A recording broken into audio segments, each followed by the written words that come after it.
I never thought as a physician I would actually see the cure to cancer, the end of cancer. The moment that a single blood vessel touches a tiny microscopic tumor, it will grow 16,000 times in size in just 2 weeks. We pull our hair out trying to figure out, like, what's going on? How do we make people do better? Well, it turns out that a 1 centimeter breast cancer already has 1 billion cancer cells that have already multiplied. That microscopic cancer multiplied 1 billion times. That's the smallest one you can feel. The groups of responders, people who did well versus people who didn't do well for immunotherapy, except for one thing.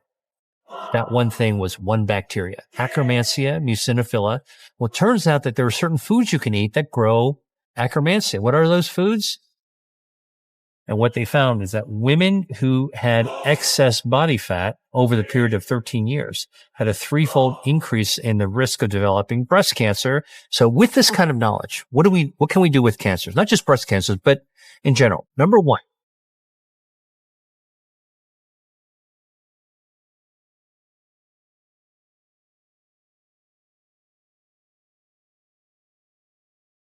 I never thought as a physician I would actually see the cure to cancer, the end of cancer. But actually, I tell you, I have now seen where the end of cancer is coming from. I've seen how the war is going to finish because I've had well over a dozen patients, and there are hundreds of people like this that are starting to form that can go from stage 4 cancer, that's game over cancer, to stage 0. We can do this. And not for everybody yet, but we're beginning to see where the light at the end of the tunnel is, and it involves your immune system. And some of the remarkable scientific breakthroughs are teaching us that our body heals itself against diseases as serious as cancer in ways that the pharmaceutical industry can't by itself do. But it really relies on the body. So when you talk about food as medicine or medicine as medicine, none of them are as powerful as what the body is hardwired to do by itself. In 100 people who were receiving immunotherapy for different types of cancer, that if you looked at the difference between people who responded, lived, did well, versus people who didn't respond, didn't do well, died. All right. And that's the frustration with the types of treatments my mom had. Some people do well, some people don't do well. We pull our hair out trying to figure out, like, what's going on? How do we make people do better? Well, it turns out that when you compare everything, gender, age, comorbidities, all the other genetic factors, the research that was presented showed that there was no differences between the groups of responders, people who did well versus people who didn't do well for immunotherapy, except for one thing. That one thing was one bacteria. The responders had one bacteria called Akkermansia muciniphila. So most bacteria have a genus and species, first name, last name. First name is Akkermansia, last name is muciniphila. Okay, it likes to grow in mucus, muciniphila. Where is there a lot of mucus? In the colon. Where's the colon? That's on this model, the blue area. So Akkermansia grows right here in the cecum, which is the pouch in the colon right at the beginning before you take the up elevator to the top of the colon. That's where it grows. If the people had that Akkermansia, they would respond to immunotherapy. So what the researcher did, she took out the Akkermansia and brought it to her lab of the responders from humans and gave it to mice who were not responding to immunotherapy. Boom. She'd resurrect the immune response to kill the cancer. So this is one of the first bacteria, and there may be many, many that we haven't yet discovered. All right, so like my whole career has all been about discovery. There may be more bacteria, but we discovered at least one, the presence of which seems to be absolutely vital. If you are a patient receiving immunotherapy, the type of immunotherapy called checkpoint inhibitors, if you want to tip the odds in your own favor of being a responder. Now, how do you get Akkermansia?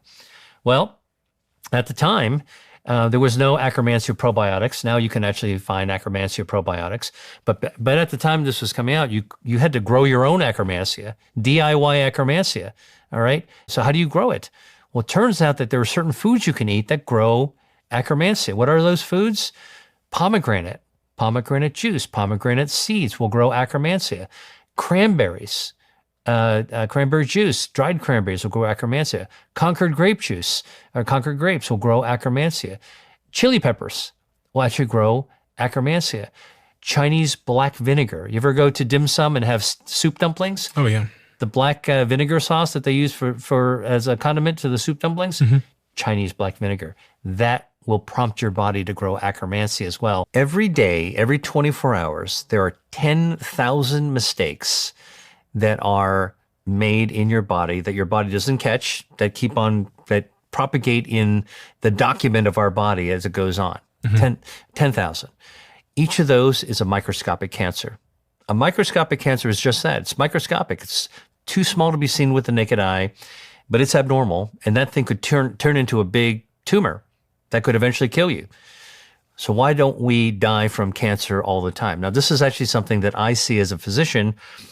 I have a patient diagnosed with cancer. They always ask me, Dr. Lee, why me? Why did I get breast cancer, colon cancer, pancreatic cancer, brain tumor? A very, very natural question, and I do my best to try to provide an empathic answer to that question. But as a researcher, I have a more interesting question. Given the number of mutations that occur in our body every single day, why don't we get cancer more often? Why don't we all get cancer as kids? Cancer can happen in children, but not as often as we have mutations. And it turns out this was the great unlock for me in terms of health. The reason that we don't become more sick from all kinds of diseases, including cancer, is because our body is hardwired with its own health defense systems, so that we've got these swashbuckling defenses that are firing on all cylinders all day long, from the moment we're born until our very last breath. These systems that are inside our body defend our health, including the microscopic cancers, spots them, takes them out, kind of like a police cruiser patrolling a quiet neighborhood, sees a drug dealer on the corner, pops him in the back of the police vehicle and takes them away, cleaning up the neighborhood. That's how our body naturally cleans up these microscopic cancers. And so when you talk about cancer as a scary disease, you're thinking about the person whose body has failed to detect and eliminate the microscopic cancers, and it's become large enough to actually become a threat. Now, here's a question for you. So we tell women to actually do a self breast exam when they're taking a shower, look for lumps or bumps. And, if you find one, certainly go to your doctor immediately for an exam. The smallest cancer that you could feel with a trained person can feel with their hands in the breast is 1 centimeter in diameter. A 1 centimeter breast cancer already has 1 billion cancer cells that have already multiplied. That microscopic cancer multiplied 1 billion times. That's the smallest one you can feel. Now, immune system's not taking them out, all right? So you need a better immune system if you want a shot at this, and not just chemo or hormonal therapy. And that's where some of these incredible advances are taking place. But there's another one. In order to feed 1 billion cancer cells, you need blood vessels to feed them. So the cancers, as they get bigger, they hijack our own circulation to feed themselves. Okay. It's kind of like terrorists kicking in the cockpit door to take over the controls of the plane. They want to actually get your blood vessels to feed themselves. Now, normally the body knows how to control those blood vessels. It's called angiogenesis, blood vessels, genesis, how the body grows and controls them. That's my area of research. So naturally, our body knows how to prevent blood vessels from feeding cancers, and yet knows how to direct blood vessels to feed healthy tissues. So guess what? A 1 centimeter tumor with 1 billion cancer cells is fed by 100 million blood vessels coursing into the tumor to feed them. And we've studied this in a laboratory. The moment that a single blood vessel touches a tumor, tiny microscopic tumor, it will grow 16,000 times in size in just 2 weeks. So with this kind of knowledge, what can we do with cancers? Not just breast cancers, but in general. Number one, we know that if you boost your immune system with foods, with exercise, diet, lifestyle, you're going to actually make your immune defenses a lot stronger to patrol your body to wipe out those microscopic cancers. That's why healthy diet and lifestyle lowers the risk of cancer. That's why eating the right foods that boost your immunity can substantially lower your risk of cancer as well. We also know that you can eat foods that support, prompt up, fortify your body's natural ability to control blood vessels.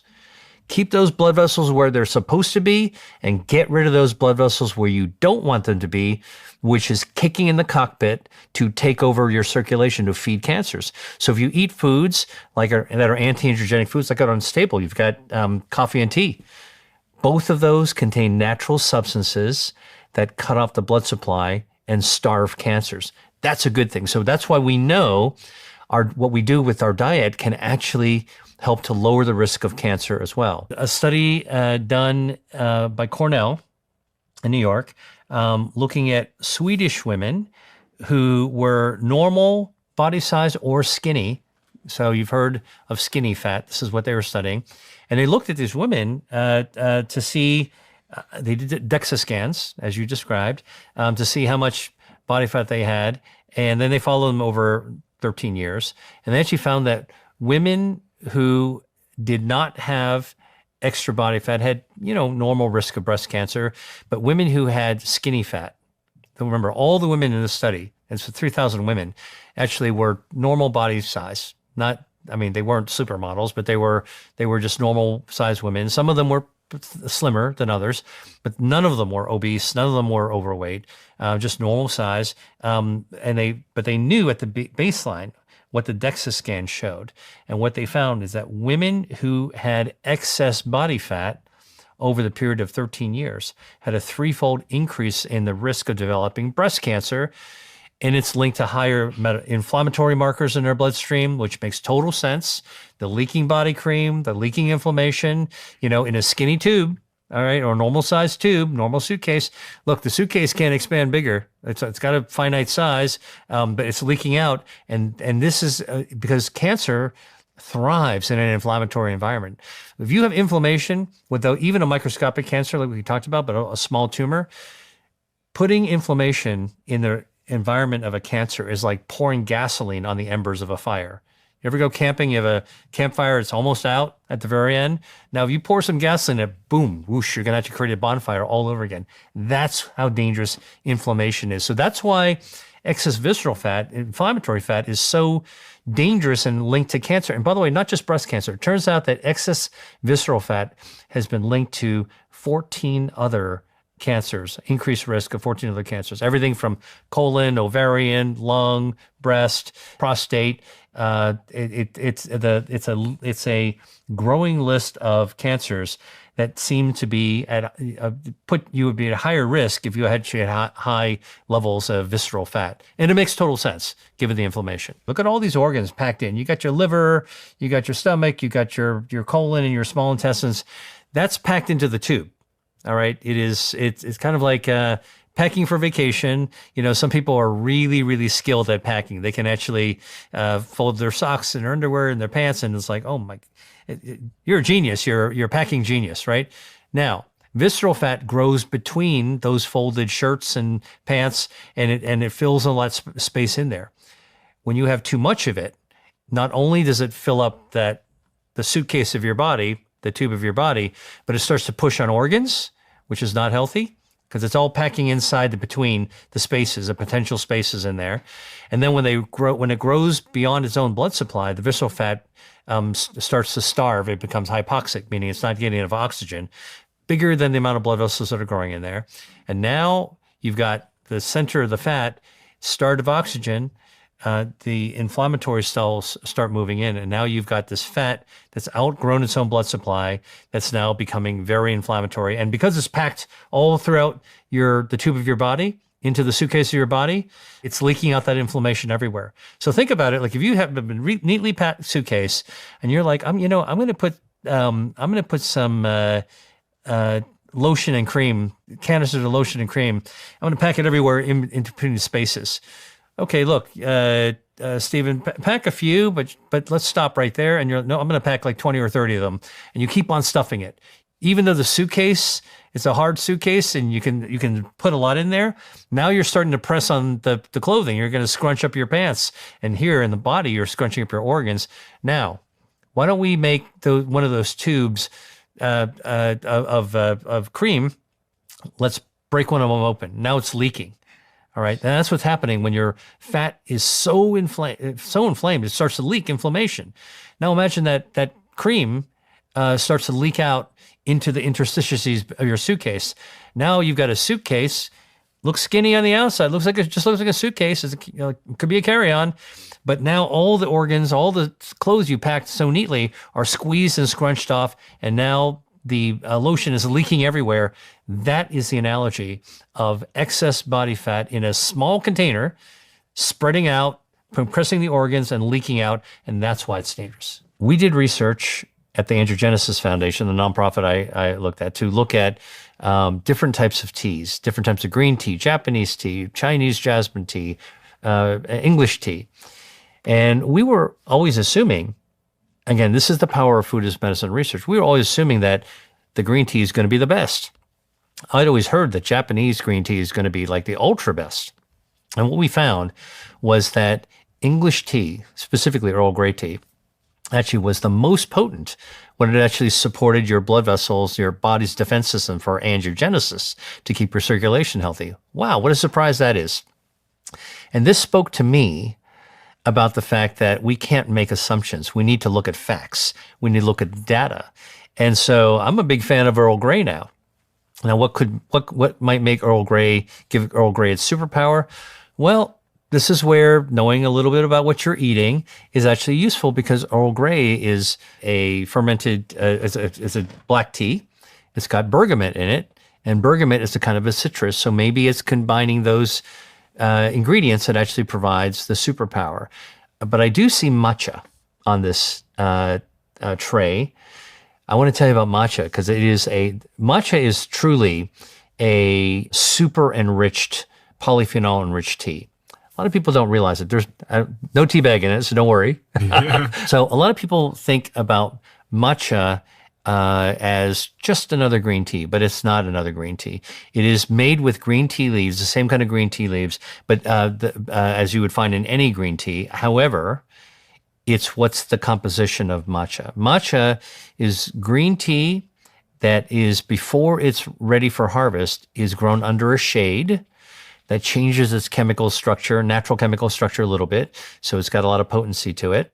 And what happens with matcha is they take the tea leaf, they take out the stem of the green tea leaf, and they ground up the actual leaf into a powder. Now, what's in that green tea leaf? You've got not just some of the polyphenols that might steep out in the cup, whether you're using a tea bag or loose leaf tea, you're getting all the polyphenols suspended in that. So now you get 100% polyphenol, okay, in matcha. So go ahead, do it. Okay, that one's good. All right. Okay, for matcha. And because you're getting the tea leaf ground to it, you're also getting your dietary fiber. The dietary fiber is good for your gut health, your microbiome, good for your metabolism, good for lowering inflammation. And the polyphenols found in green tea have also been, matcha tea, have also been found in the lab to kill breast cancer stem cells. What's a breast cancer stem cell? What's a cancer stem cell? Well, look, stem cells are these renewable cells, all right? And cancers contain stem cells that help the cancers come back, right? If you got cancer, you get it treated. The one thing you don't want it to do is to come back. So, and by the way, other foods can also kill cancer stem cells. Purple potatoes that you might have seen in the market, they're kind of purpley looking on the outside. Slice it open, dark purple on the inside. All right. Turns out that those purple potatoes have something called anthocyanins. Purple potatoes have been studied in a lab, okay, at Penn State University, and been shown to kill colon cancer stem cells, which contribute to the colon cancer coming back. So angiogenesis is how our body grows and maintains our circulation. A lot of people don't know this, but our circulation is one of our body's health defense systems, and it's so extensive that in a typical adult, there are 60,000 miles worth of blood vessels packed inside our body. These are the highways and byways that deliver blood to every organ and tissue. But that means that they also deliver the air we breathe, the oxygen we're breathing in, and the nutrients that we're eating. So we eat good things. They're going into our bloodstream, and our blood vessels, our angiogenesis system delivering to every cell in the body. Now, you eat something bad, similarly, or you breathe something in bad, similarly, those blood vessels are delivering something negative. Now, inside the blood vessels is a lining. It's called the lining is like a clear, like a plastic wrap inside the blood vessel called the endothelial layer. That's like a layer of ice, like on an ice skating rink, to ensure that everything in the blood vessels are flowing smoothly without getting caught on the walls. So when you have cardiovascular disease, too much salt, hypertension, when you have diabetes, where you're actually wearing down the lining of the blood vessels, endothelial layers being damaged, it's like damaging the lining of your angiogenesis defense system has really deadly consequences, because it's like scraping up the ice on an ice skating rink. You know, if you actually have a lot of ice skaters on a rink, after a while, it's unskateable, right? You can't get on it. And what will happen in your bloodstream is then elements in your blood get caught along the walls, and they build up. And that's actually how blood vessels narrow up. So that's one of the areas so angiogenesis actually is intended to deliver oxygen and nutrients to the tissues that need it to maintain your health. But because it's so critical, it's also very, very carefully controlled, so you don't have blood vessels growing where they should not be growing, like in your joints, in your eyes, or of course to cancers. You definitely don't want to be feeding cancers by delivering oxygen or nutrients to them. If you took a tumor and sequenced all the genes, you find every mutation, every typographical error that we talked about earlier that's in that cancer. Those are the smoking guns of the cancer. Now, what if I took a piece of a little normal blood, normal cells, and sequenced that too? All right. Now, people are hearing me talk who are oncologists or scientists would say, I don't know what you're talking about. That's double the waste of effort, because now you're going to sequence the human genome twice in a single patient. And what are you going to do with all that information? This is where technology sits in. Artificial intelligence, machine learning. Let's now have a computer compare normal cells with tumor cells, back and forth and back and forth and back and forth, subtract out all the mutations that are found in normal cells, leaving only the smoking gun mutations in the cancer. A couple hundred are going to be left. Those are the smoking guns. Those are the doers that led to this cancer. Now imagine, and I'm going to give you an analogy here. Do you remember that Tom Cruise movie, Minority Report? Yeah. So you remember like he was wearing these gloves, and you have a glass pane, and you can actually move the things around on the glass with your fingertips, right? So now imagine you can take these human, the cancer mutations on the bottom of this glass screen, and you can just randomly with your fingers pick out 20 random mutations and move them up on the screen. All right. Now you've just picked out the mutations, and now you can connect the mutations together. I call it a pearl necklace. Imagine every mutation's a pearl, and you connect them together with the string that connects the pearl necklace. Now you get what I'm saying? Like, now we've taken the tumor, find out the doers, the smoking guns.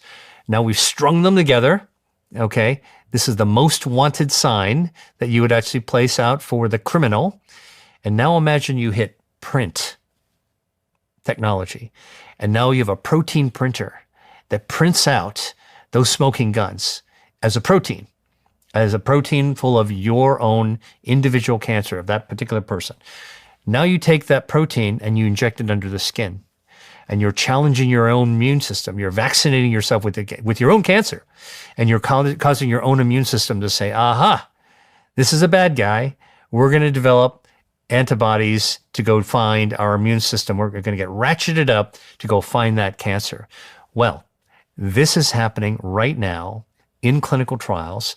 I have a colleague named Saskia Biskup that is actually developing peptide vaccine treatments against cancer.